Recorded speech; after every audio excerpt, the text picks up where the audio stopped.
Entonces, las compañías sobresalientes tienen o han desarrollado un concepto de erizo, es decir, se concentran en hacer solamente una cosa y hacerla bien. Hola gente, ¿cómo están? En el video anterior empezamos a analizar el libro Good to Great de Jim Collins, quien encontró en un periodo de 40 años a solamente 11 empresas que dieron el salto a la excelencia.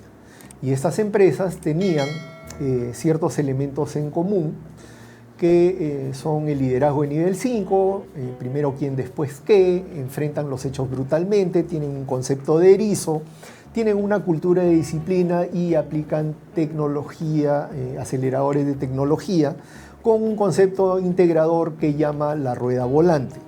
Hoy día vamos a ver los dos conceptos que siguen respecto a enfrentar los hechos brutalmente y a desarrollar un concepto de erizo. Respecto al primer tema de enfrentar los hechos brutalmente, estamos asumiendo que ya contamos con un líder de nivel 5 y además tenemos en la organización a las personas correctas. Lo bueno de tener a las personas correctas es que los egos salen de la ecuación. Cada vez que tenemos una discusión, la discusión tiene tres niveles: el yo, el nosotros y el ello. Es decir, mi ego, ¿no? Porque muchas veces nos molestamos en una discusión porque asumimos que el otro nos está insultando, que es el ego entrando, que no tiene nada que ver con el problema, ¿no? El nosotros, si yo tengo una historia previa con la persona con la cual estoy discutiendo, probablemente ya esté predispuesto a no llegar a ningún acuerdo, que tampoco tiene que ver con el problema. Y el ello es la parte operacional, que es el problema en sí mismo. Las personas adecuadas, cuando discuten, al quitar el yo y el nosotros de la discusión, se dedican a resolver el problema, porque no personalizan. ¿A qué nos referimos con enfrentar los hechos brutalmente? A tomar las cosas como son, por más crudas, incómodas o difíciles que sean, ¿sí? Hay 4 prácticas para mejorar esto de enfrentar los hechos brutalmente. La primera, que es una característica del líder, está referida a dirigir con preguntas. ¿Por qué? Porque se asume, el líder de nivel 5 asume que no conoce todo o no sabe todo, y por eso pregunta.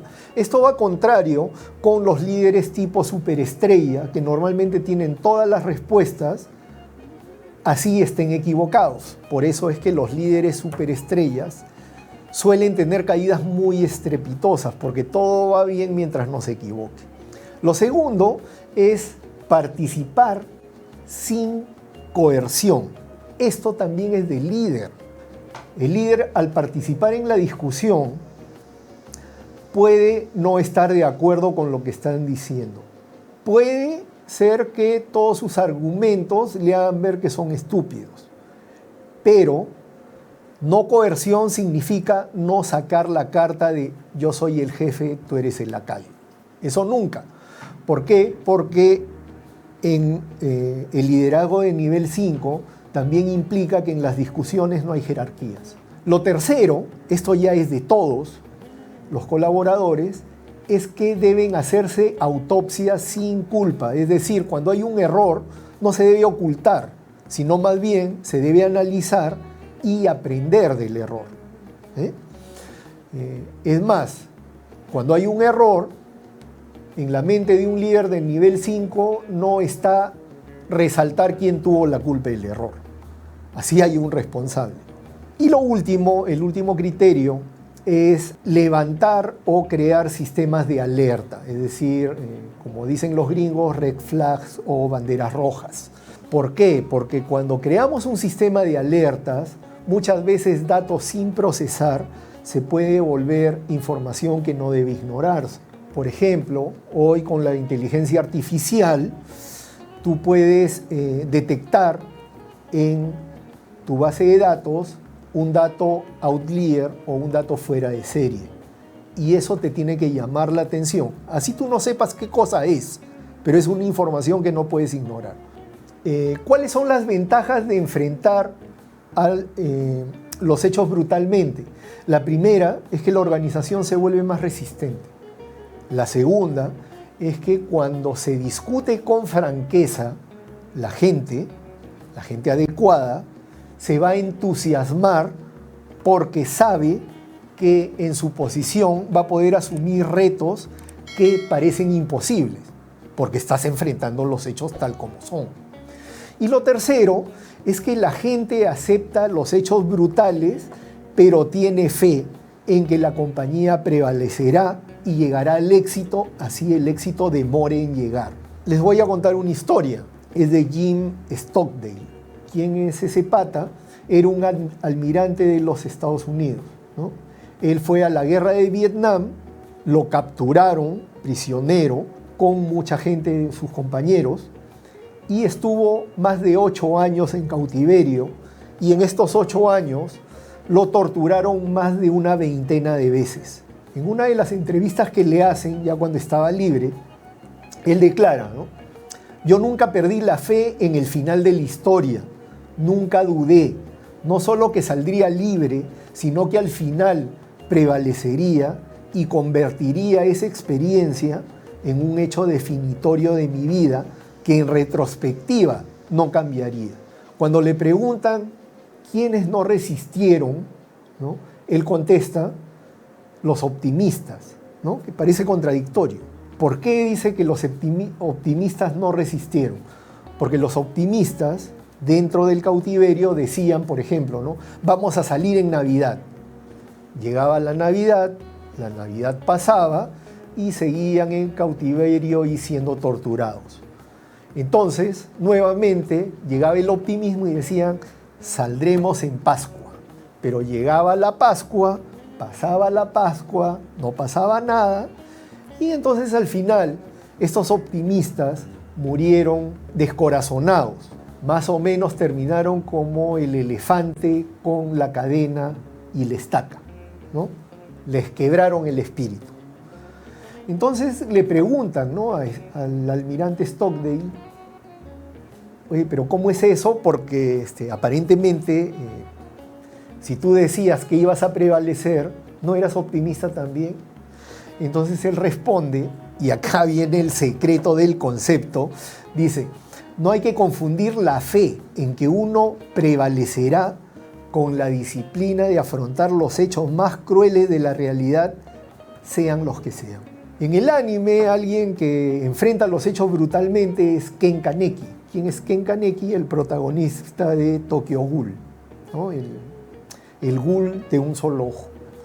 Se enfrenta a hechos y situaciones brutales y a pesar de todo no pierde la fe en que al final va a tener éxito. El segundo concepto que vamos a ver hoy es el concepto del erizo. Para exponer el concepto del erizo, Collins nos narra el ensayo de El erizo y el zorro de Isaiah Berlin.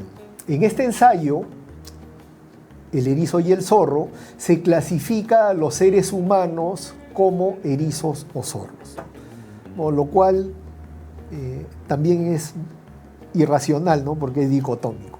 Pero digamos, el zorro es astuto, el zorro se las ingenia y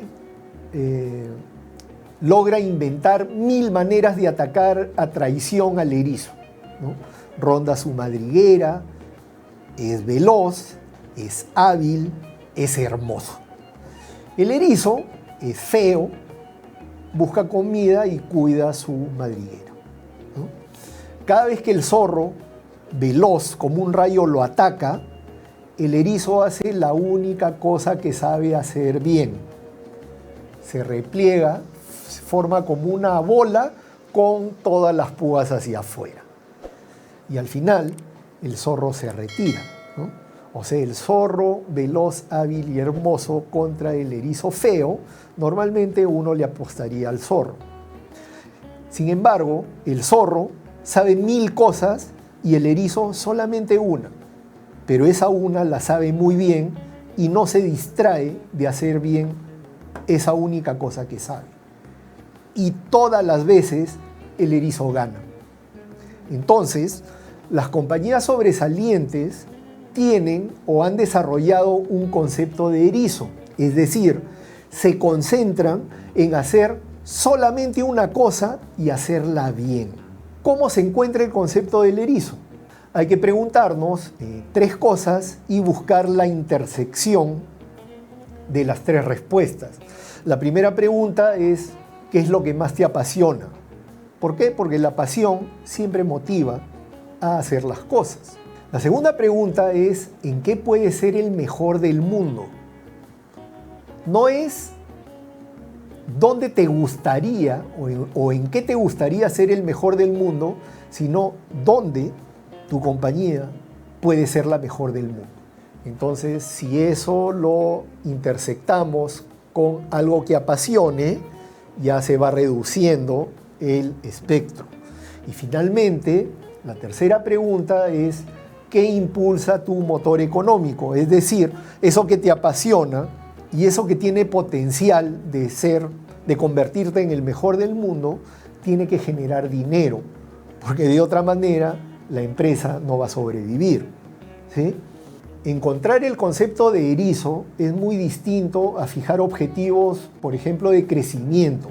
¿Por qué? Porque el concepto de erizo se basa en buscar tu esencia como organización, no lo que tú deseas, ¿no? Un objetivo de crecimiento es, yo quiero crecer hasta acá, es un deseo.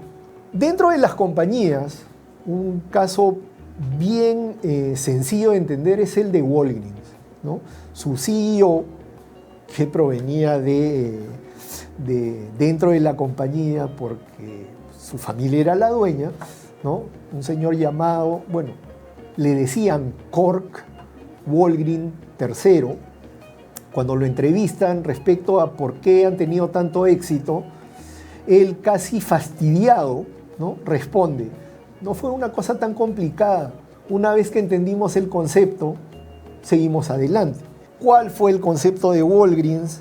Crear las droguerías más cómodas y con mayor utilidad por visita de cliente, ¿no? Básicamente su concepto de erizo es crear droguerías cómodas para sus clientes. Es como Monkey D. Luffy cuando dice, voy a ser el rey de los piratas. Y lo repiten todos los casi 1100 episodios de One Piece, ¿no? Es su concepto de erizo. Es ahí, dale con eso. Acuérdense también que el concepto de erizo es hacer bien una sola cosa. Si han visto Demon Slayer, hay un personaje que se llama Zenitsu, que acompaña al protagonista Tanjiro Kamado, ¿no?